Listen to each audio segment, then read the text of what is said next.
Alloh bersin. O'zbekistonda o'yinda sal qiyinroq o'tadi, chunki hamma vнимание bizda bo'ladi, ko'p odam ko'rsatadi.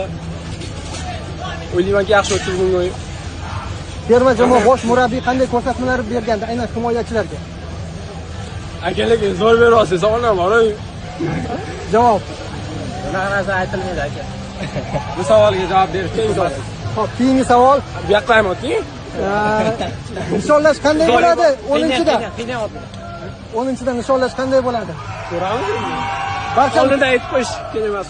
hozir butun O'zbekiston ko'ryapti sizni. O'zbekistonlik muxlislarga, sizning muxlislaringizga fikrlaringiz. Salom nima? Salom.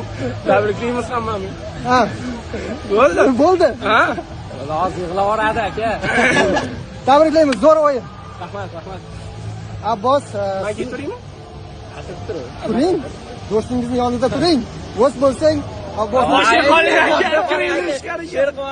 Xo'p, Abbos, tabriklayman. Juda og'ir o'yin, juda og'ir yo'l bosib o'tildi va yangi tarix yaratilyapti shu haqida. Alhamdulillah. Bu g'alabaga erishdi butun xalqimiz juda ko'pdan beri kutdi.